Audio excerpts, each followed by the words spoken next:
Mapagpalang umaga po sa ating lahat. Purihin ang ating Diyos na buhay, siyang may likha lahat ng bagay at ang langit at ang lupa. Kaya natin sa umagang ito na patuloy po nating pasalamatan, pasimulan ang umagang ito ng pagpupuri, sa salamat, sapagkat tumanggap po tayo ng napakahalagang bagay. Ng iba, tayo po ay iniligtas ng ating Panginoon, tinawag at binili para tayo ay magtagumpay sa ating mga anak ng Diyos. Hallelujah.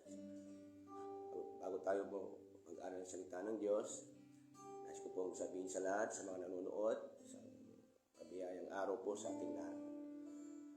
Tayo po ay nandito ngayon sa Door of Faith Church, Sacred Heart, Quezon City, District 9, sa pangunan ng ating Pastor Luis Panginoon. Purihin ang Diyos sa umagang ito. At awitan mo natin ang Panginoon. Hayaan natin ang ating puso ay mapuno ng kagalakan, mapuno ng pagpupuri, pasasalamat, sapagkat binigyan tayo ng muli ng Diyos ng pagkakataon na makarinig ng kanyang mga salita at makapagpuri. Hallelujah. Awitin natin ang Panginoon. Kay gandang alalahanin, pasimulan natin ang ating isip at puso. Alalahanin natin ang kabutihan ng Diyos sa ginawa niya sa ating mga buhay. Kay gandang alalahanin, kabutihan ng Diyos. Yes, Lord. Kay gandang alalahanin, kabutihan ng Diyos. Minsan pa po, kay gandang alalahanin. Kay gandang alalahanin. Yes po, salamat po Panginoon. Kabutihan ng Diyos. Hallelujah. Kay gandang alalahanin, kabutihan ng Diyos.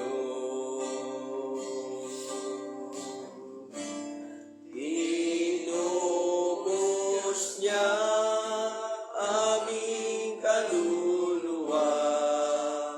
Thank you, Lord. Inagaling aming karamdaman. Kay gandang alalahanin, kabutihan ng Diyos. Bakit po? Hallelujah. Tinubos niya aming kaluluwa. Pinagaling aming karamdaman.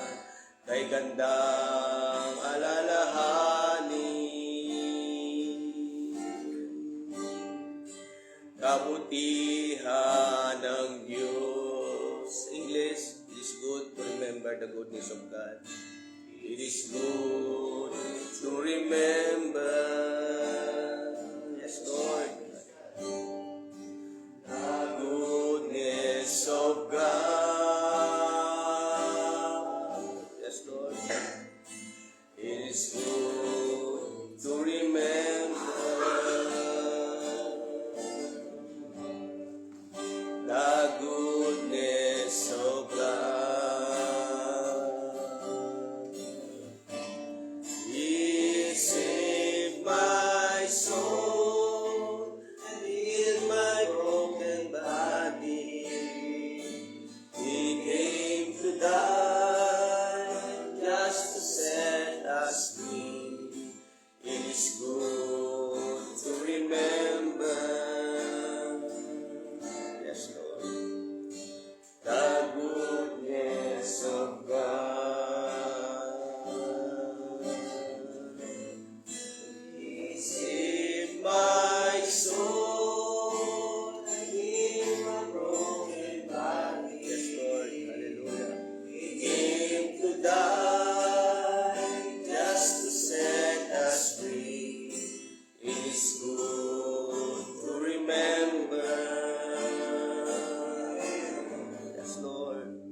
Tagalog, sa Coro, sa uling pagkakataon, dinubos niya. Ito po ang dahilan kung bakit po tayo malayang nakakalapit sa Diyos.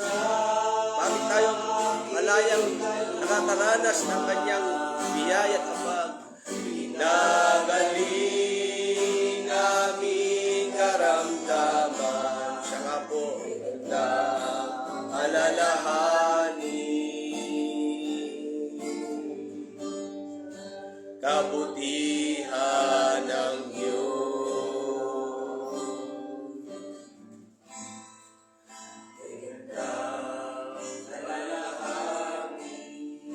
Thank you, Lord. Kabutihan ng Diyos. Purihin ka, O Diyos. Salamat po, aming Ama. Maraming salamat po, Panginoon. Purihin kayo, Panginoon, sa oras na ito. Nagagalak ang aming mga puso, sapagkat kami po ay tinawag niyo po sa isang dakilang bagay, pinili, Panginoon, para kami po ay maging matagumpay sa pagiging buhay Kristiyano. Salamat po aming Ama sa umagang ito. Kami po ay nagpapasalamat sa pagkakataong ito na kami po ay makapag-aaral na iyong mga salita. Dalangin po namin na patuloy niyo po kaming gabayan upang maunawaan po namin ang mga aral na iyong ibinibigay. Inihiling po namin na ang banal ng Espiritu ang siyang magturo at magpaalala sa amin upang ang inyong mga salita ay maging buhay at makapangyarihan sa aming mga puso. Palayan niyo po, O Diyos, ang mga nanonood din sa FB Live na ito. Patuloy namin maranasan sama-sama sa umagang ito ang sumasaganang biyaya, pag-ibig at awa niyo po sa amin sa umagang ito. Salamat po, Ama. Sumasayan niyo po kami, O Diyos, ang iyong lingkod na gagamitin ay itago niyo po sa inyong likuran. At kayo pong makita, O Diyos. Hinan niyo po aking labi, Panginoon, maging extension ng iyong labi. Salamat po. Ito pong aming dalangin, Ama, sa pangalan ng Panginoong Hesus. Lahat po'y magsabi na. Amen. Purihin po ang Diyos. Ngayon po ay January 15. Napakabilis po ng panahon. Kamakailan lang po ay tapos po tayo ng bagong taon.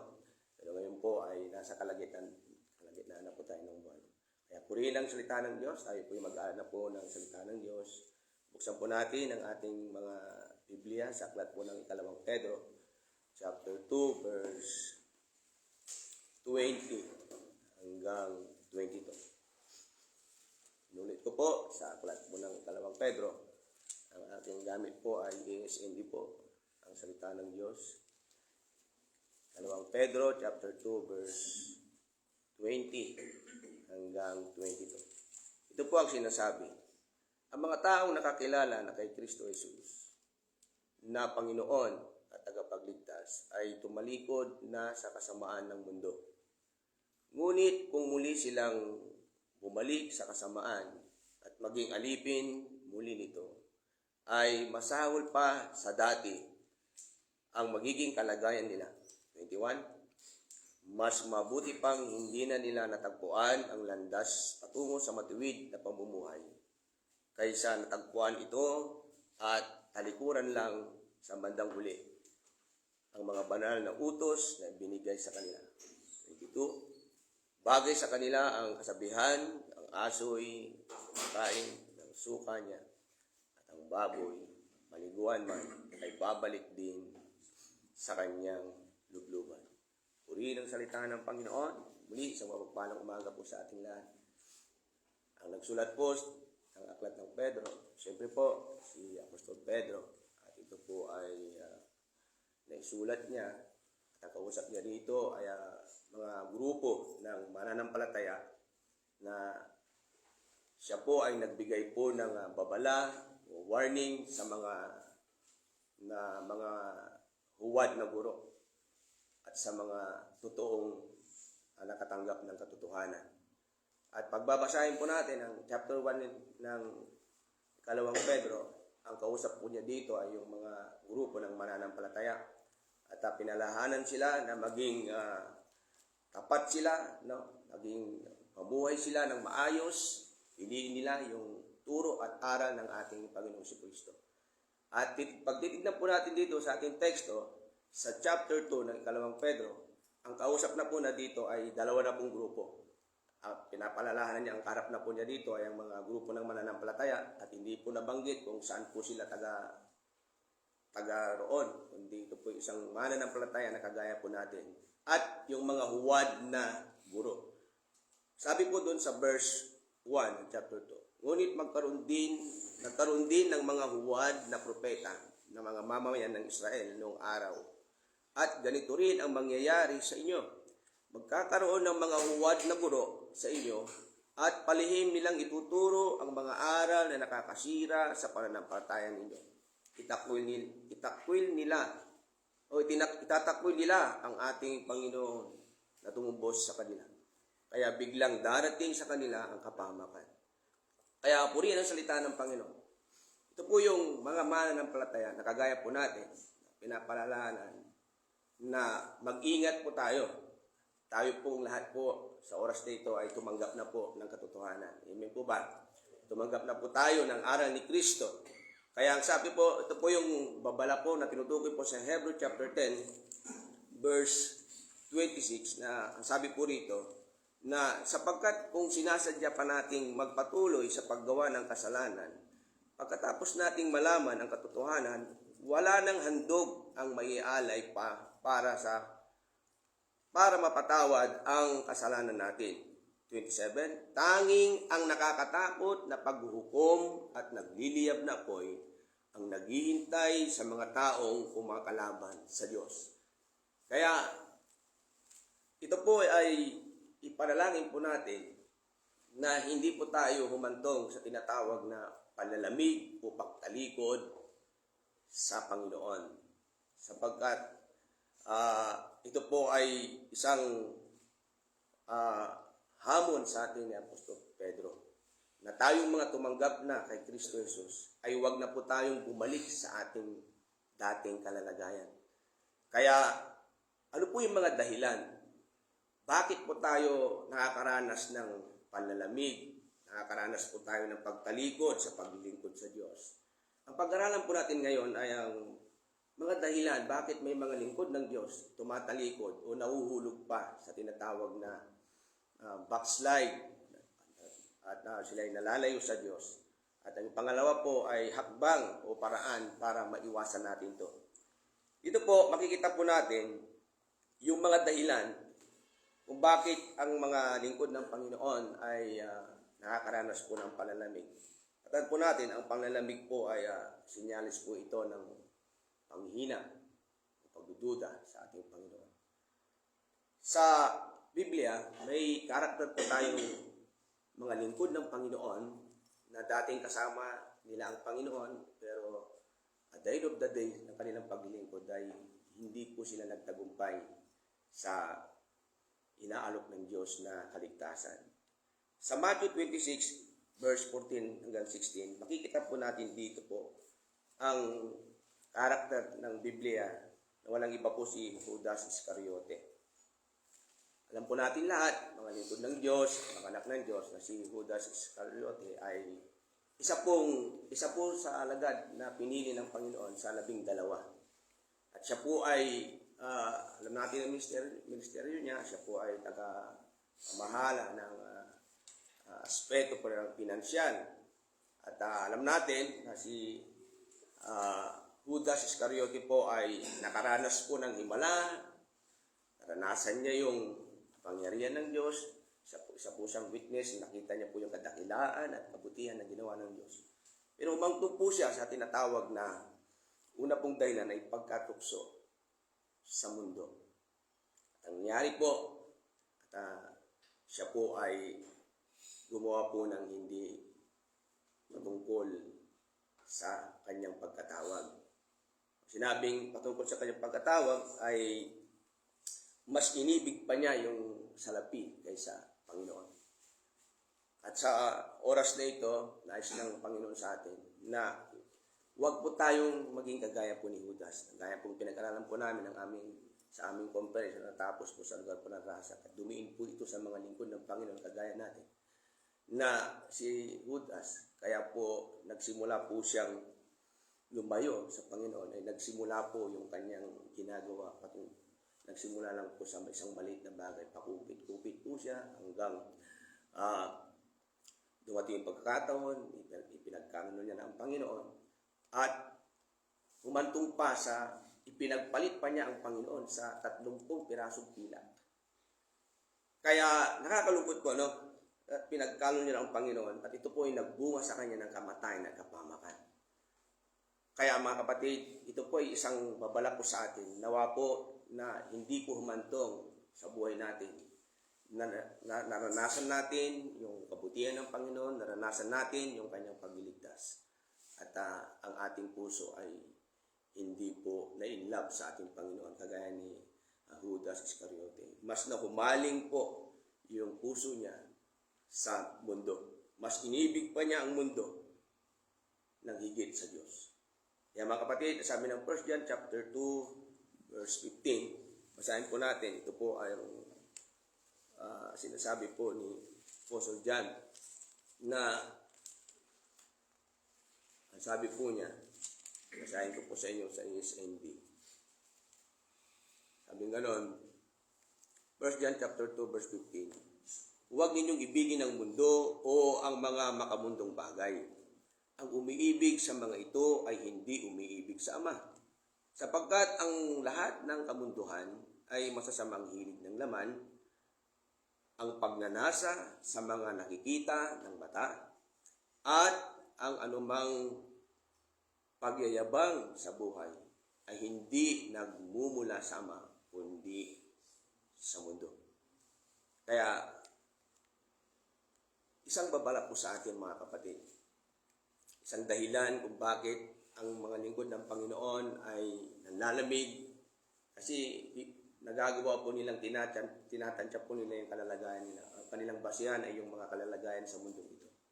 At hindi nila nakita yung napakalaking pagpapala na nakahanda po sa langit sa mga lingkod ng Panginoon. Kaya nawa po ay maging malaking lesson po sa atin to yung buhay po ng kanyang lingkod na si Judas Iscariote. Nagtapos po siya sa pangit. At pangalawa po makikita po natin dyan, si Ananias at si Sapphira. Alam natin sa Acts chapter 5, nagkasundo po yung mga alagad, ibenta po yung kanilang mga ari-arian, at lahat po na ng kanilang pagbintahan ay ilagak po nila sa pana ng mga lingkod ng Diyos. At ano po nangyari? Alam na po natin yon. Hindi po sila nagtapat. Nangupit din sila. No? Hindi po nila ibinigay ng buo. Kaya sabi po doon sa chapter 5 verse 3, sabi ni Apostol Pedro, hindi ka nagsinungaling sa tao, kundi sa Espiritu. At alam po natin ang nangyari po sa kanila. Napahamak po sila. At sila po ay namatay. Nakakasaklap po, no? Kaya mga kapatid, isa pong paalala po sa atin sa umaga ito ng Panginoon. Una po, huwag po tayong matukso sa mga bagay na nasa mundo ito. Masibigin natin ang Diyos kaysa mga bagay ng mundo. Opo, hindi masama po yung mga bagay sa mundo ito. Yan po ay galing po sa Panginoon. Pero pag pinalhagan po natin yung mga bagay na temporal higit pa sa Diyos, ay yun po ay kasalanan. Amen po ba? Pangalawa po na nakikita ko po, bakit nagawa po ng mga lingkod na yun, Judas, Ananias. Kasi nakita po nila yung sarili nilang kagustuhan. Yun po yung pangalawa. Na dahilan kung bakit may mga lingkod ng Diyos na tumatalikod, nanlalamig, dahil sa sarili nilang kagustuhan. Tingnan niyo po, isang halimbawa po sa Old Testament, ang buhay po ni Haring Saul. Alam po natin, si Haring Saul ay kauna-unahang hari po sa Israel. At sa simula ay pinili siya ng Panginoon, binigay ng Diyos ang presensya ng Diyos sa kanya. Pero habang tumatagal, siya po ay nagmamataas, siya po ay nagyayabang na. At alam natin yung kwento ng unang pong kasalanan niya ay nakailan po siya ng paghahandog sa altar. Hindi po niya hinintay si Prophet Samuel. Yun po ba? Kaya pagdating ni Samuel, nagalit po siya. At pangalawa pong kasalanan po niya, ay yung inutusan po siya na lusubin o wasakin ang Amalek. Sabi ng Panginoon sa kanya ay patayin lahat, babae, lalaki, sanggol, mga ari-arian, mga hayop, mga baka, lahat walang ititira, wasakin. So, madalit salita, walang ititira.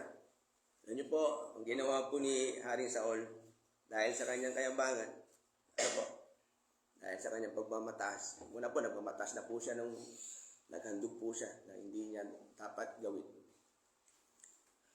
Ang ginawa po niya, hindi niya pinatay po yung hari ng Amalek, si Haring Agag.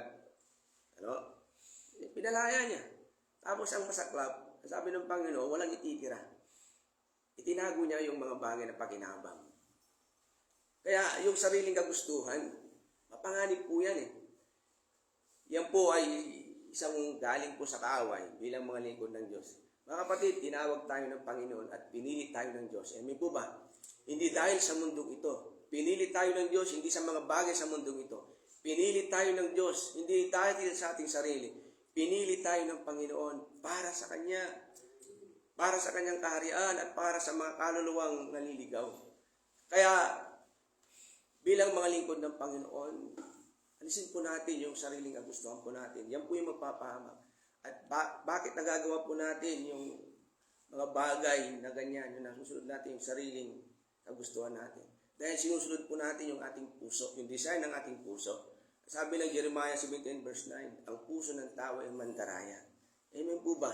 Kaya pag ang puso po natin ay sinunod po natin, hindi po nagpasakop sa Panginoon, hindi po pinagharian ng Diyos, tiyak po yan, tayo po ay manlalamig.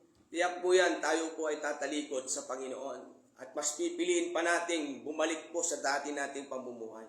Kaya ang babala po na Apostol Pedro sa atin, tayo tumanggap na ng katotohanan, tayo nakakilala na sa Panginoon. Mga kapatid, huwag natin gayahin daw po yung aso. Suka ay kinakain po niya. Sabihin yung dating buhay natin, natin babalikan. Inauna tayo ng Panginoon sa kadiliman. Amen po ba? Inauna tayo ng Panginoon sa kapangyarihan ng kasalanan. Inauna tayo ng Panginoon sa presensya ng kadiliman. Kaya patuloy tayong mag-aral, magtiwala sa salita ng Panginoon. At yung pangatlo po na nakita ko po, mga dahilan bakit may mga tumatalikod sa paglilingkod sa Diyos, yung kakulangan sa pananampalataya. Alam niyo po, yung mga alagad ng Panginoon sa Matthew 14, pagbabasahin po natin yan. Naranasan po nila, kasama nila ang Panginoon. Nakasakay po sila sa bangka. Summarize ko na lang po. At dumating po yung, nakita nila si Jesus, naglalakad sa tubig. Sumigaw po ni Pedro, sabi niya, multo. Takot po sila, sumagot po ang Panginoon. Sabi niya, hindi ako multo, ako to. Sabi ni Pedro, kung kayo po yan, Panginoon, palakarin niyo po ako sa tubig. Sige, lapit ka rito, sabi ng Panginoon. Ano po nangyari? Sabi po doon sa verse Matthew 14, verse 31. Basahin ko po sa inyo. Nangyari po, ang eksena po, ganoon po yung nangyari. Sabi ganoon ng Matthew 14, verse 31. Ito po ang sinabi po. Agad naman siyang inabot ni Jesus at sinabi, kay liit ng pananampalataya mo, bakit ka nag-alinlangan? Pagkasakay nilang dalawa sa bangka, biglang tumigil ang malakas na hangin at sinamba siya ng mga nasa bangka at sinabi, talagang kayo nga po ang anak ng Diyos. Bago po dumating po sa talatang yan, lumubog po si Pedro. Nakita po niya yung alon, yung hangin, yan po yung mga alalahanin natin sa paglilingkod. Yan po yung mga bagay na ibinabala ng kaaway sa atin para hindi po tayo magpatuloy sa pananampalataya at pagsunod sa Panginoon. Pero purihin ng Panginoon, si Pedro po, pagamat yung po yung naranasan niya, nag-alilangan siya, agad po niya tinawag ang Panginoon, inabot po niya ang kanyang kamay. Ganun po ang Panginoon po natin. Amen po ba? Kaya, mga kapatid, yun po yung mga dahilan. Una po, huwag tayo matukso sa mga bagay sa mundong ito. Ibig sabihin, ibigin natin ang Diyos higit sa mga bagay sa mundong ito. Sapat na po ang Panginoon. Alam niyo po, sa aking paglilingkod, napakayaman ng paglilingkod sa Diyos. Yung mga bagay na iniisip mo, ang Diyos ang nag-iisip. Yung mga bagay na akala mo mahirap na gawin, ay magagawa mo dahil kasama mo ang Panginoon. Kaya mga kapatid, huwag natin tularan itong mga tatlong halimbawa po. Marami pong mga nandiyan po si Demas, alam natin si Demas, kasama po ni ni Pablo, sa pagmimisyon, sa ministeryo. Pero ano po nangyari nung sinabi ni Apostol Pablo sa 2 Timothy chapter 4 verse 10, iniwan ako ni Demas sapagkat nahumaling siya sa makamundong bagay. Alam niyo po, delikado po yun. Isang maliit na bagay lang, bagay na ginagawa natin sa mga bagay sa makamundong ito. Dahan-dahan po yun. Isa pong magbibigay po sa atin ng pagkatalikod. Gaya po ni Judas. Nagsimula sa pakupit-kupit. Amen po ba? Tapos, pinagkalo nila ang Panginoon hanggang pinagpalit nila sa salapi. Hindi po masama ang salapi. Pero pag pinagpalit mo na ang Panginoon sa salapi, yun po yung masama at kasalanan. Amen po ba? Kaya, purihin ang Panginoon. At ngayon po, yung binanggit ko po kanina, yung mga dahilan po yun.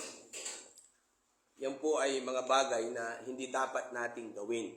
O iwasan po natin, sabi ni Apostol Pedro, na huwag tayong matukso. Ano po? Huwag tayong mahumaling sa mga bagay na makasanlibutan. At yung sariling kagustuhan natin. Sabi ng Panginoon sa Luke chapter 9 verse 23, kung gusto nyo sumunod sa akin, limutin nyo yung sarili. Amen. Pasanin ng aking krus at sumunod kayo sa akin araw-araw. Kaya mahirap po pag naglilingkod po tayo sa dalawa. Sa kayamanan ng mundo at ang Panginoon. Kailangan meron tayong itakwil. Amen po. Ang itakwil natin, hindi po masama ang kayamanan. Ang kayamanan po, ang salapi po ay ginagamit po natin sa pagmimisyon. Ang salapi po ay ginagamit natin sa pagtatayo ng mga gusali. Yan po ay galing sa Diyos lahat.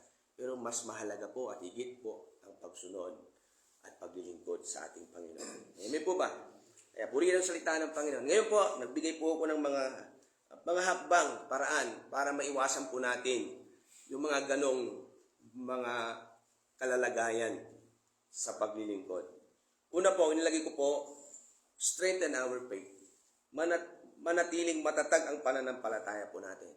Sabi sa Ephesians chapter 6 verse 10 and 12. Ano po, sabi yung ganon, magpakatatag kayo. Sabi ko lang, basahin ko po. Ephesians chapter 6 verse 10 hanggang 11. Ito po sinasabi ng salita ng Panginoon. At bilang pangwakas, magpakatatag kayo sa Panginoon. Amen po. Sa pamagitan ng dakila niyang kapangyarihan. Gamitin niyo ang lahat ng kagamitang pagdigma na binigay sa inyo ng Diyos para malabanan niyo ang mga lalang ng dyablo. Sapagkat ang kalaban natin ay hindi mga tao, kundi masasamang espiritu sa impapawid, mga pinuno, may kapangyarihan at mga tagapamahala ng kadilimang namamayani sa mundong ito. Amen? Pag mayroon po tayong pananampalataya, pag sinabing pananampalataya, naniniwala ka sa Panginoon, nagtitiwala ka sa Panginoon. Amen po ba? Tuloy-tuloy, hindi lang basta ito memory verse natin, ito po ay buhay na natin. Yung pananampalataya, isang ibinigay sa atin ng Panginoon upang patuloy tayong mayroong koneksyon sa Panginoon. Amen po? At yung pangalawa po, gaya po ng ating tema sa Door of Faith Organization, ano po, yung lagi pong manalangin. Pangalawa po, pray without ceasing. Alam po natin, sabi po sa 1 Thessalonians chapter 5 verse 17, manalangin po tayo walang patid. At alam niyo po ang pananalangin na isang sandata po natin. Amen po. Amen po ba? At pangatlo po, bibilisan ko na po, pag-abilis ng oras, kailangan po natin commit to know God through His Word. I-commit natin yung sarili natin sa pamamagitan ng salita niya para makilala natin ng higit ang Panginoon. Lagi tayong magbasa at mag-aral ng salita ng Panginoon. Amen po?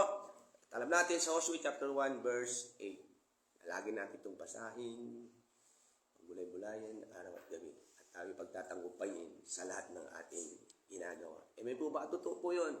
Lahat po ng mga tumalaga sa salita ng Panginoon, lahat po ng mga nagpahalaga sa salita ng Panginoon, tiyak po ang kanilang pagtatagumpay.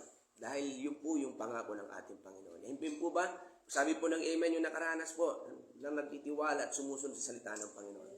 At tayo po ay patuloy na pagtatagumpayin ng ating Panginoon. Pang-apat po ay patuloy na maging mapagbantay. Alam niyo po, ang paglalamig ay dumarating kapag tayo ay nagiging kampante. Okay na, dito na, parang, kasi dati, noon, nakita ko yung hirap ng paglilingkod. Halos hindi makabili ng pagkain. Hinirinig ko yung mga kwentuhan ng mga pastor nung kami po nagkita-kita. Noon, hirap daw silang bumili ng tsinelas. Hirap daw silang bumili ng pagkain. Ngayon, nung naranasan nila yung blessing ng Panginoon, mayroon ng pagbili. Hindi naman sila makabili ng pagkain. Bakit po? Bawal na. High blood na. Mataas na yung sugar. Ano po? Kaya, purihin ng Diyos. Amen.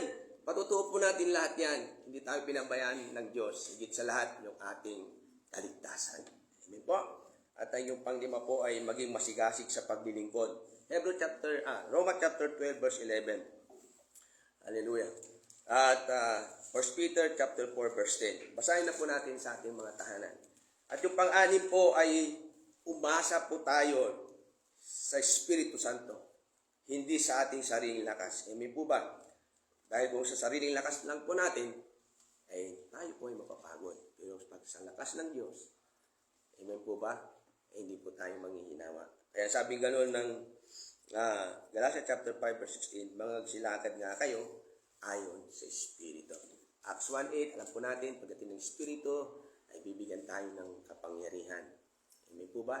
Na maging witness, sa Jerusalem, sa Judea, sa Samaria. At purihin ng Panginoon.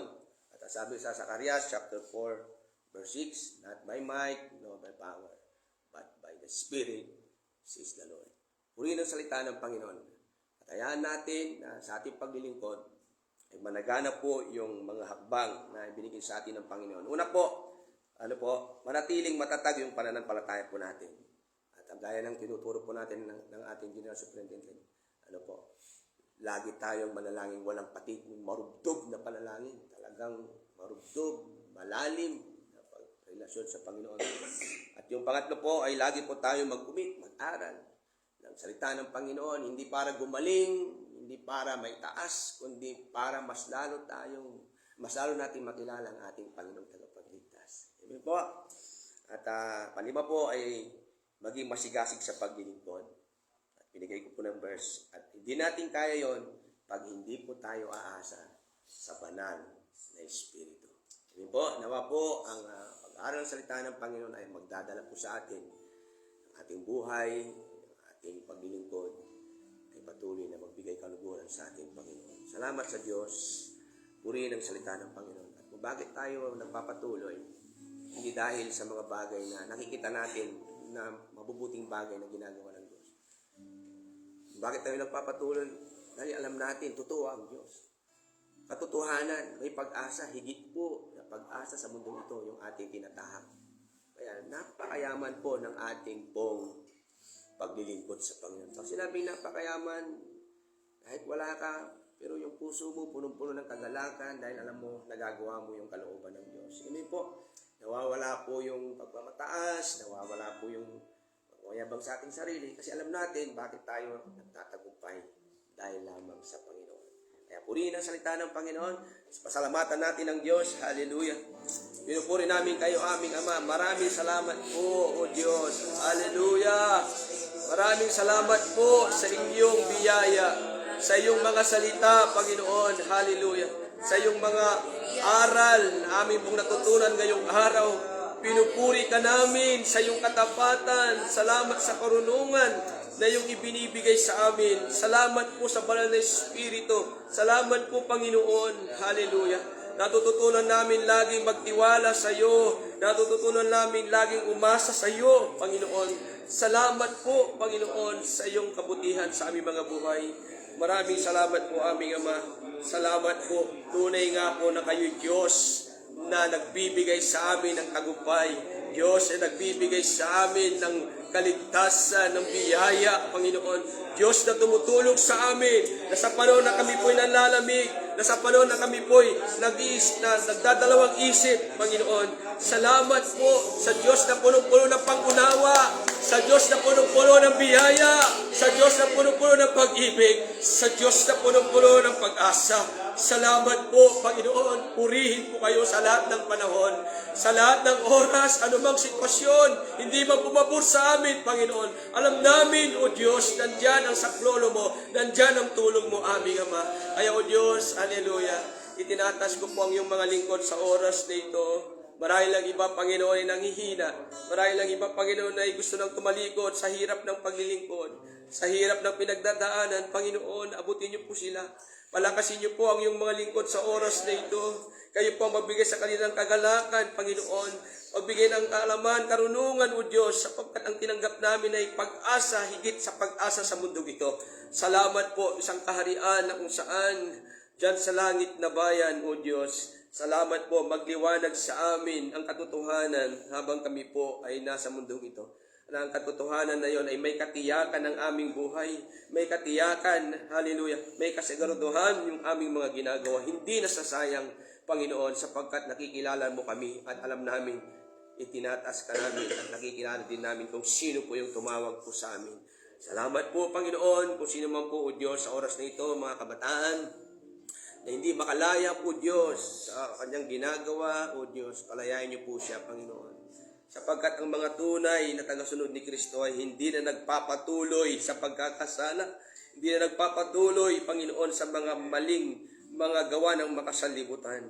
Tulungan niyo po kami, Panginoon, na hindi na magpatuloy sa kalalagayan namin dati, O Diyos. Hindi na magpatuloy sa estado ng pagiging makasalanan, kundi magpatuloy, Panginoon, kung paano mo kami binago, ay paglaban po namin yon, aming Ama. Hallelujah. Salamat po, Panginoon, at nakita po namin ang bagsik ng kasalanan, Panginoon. Kayo po ay naging tao, O Diyos, at pinahirapan araw at gabi at ipinapos sa krus ng Kalbaryo. Ganun po kahirap ang ginawa mo sa amin sapagkat inubos mo kami sa kalalagayang makasalanan. Salamat po sa iyong habag, sa iyong biyaya at pag-ibig na laging sumasagana sa amin. Salamat po, Ama. Tinatas po namin ang admin ng FB Live na ito. Dalangin po namin na patuloy kayong gumawa sa buhay, O Diyos, ng iyong mga lingkod. Abutin niyo rin po ang mga nanonood sa oras na ito. Kayo rin po, Panginoon, na magbigay sa kanilang kagalakan, Panginoon, kaaliwan, habang kami po ay naghihintay sa muli niyong pagbabalik. Salamat po, Panginoon, kung sino man po nangangailangan ng kagalingan, pagalingin niyo po, O Diyos. Nangangailangan ng kalayaan, palayain niyo po, O Diyos, in the name of Jesus. Salamat po, Panginoon, at patuloy kaming nagagalak, O Diyos, sapagkat ang aming buhay, hindi na po buhay dati, kundi ang aming buhay, isang bagong buhay na kay Kristo. Panginoon, kayo ang aming Panginoon, kayo ang aming sinusunod, kayo ang aming itinataas, kayo, O Diyos, ang aming pinaparangalan. Kayo ang pundasyon ng aming buhay, lahat ng ginagawa namin. Hallelujah. Salamat po, O Diyos, at patuloy, Ama, ang bendisyon mo sa langit ay sumagana po sa mga anak mo, Panginoon, na manunood at nanonood sa oras na ito, sa mga tagapangbayan.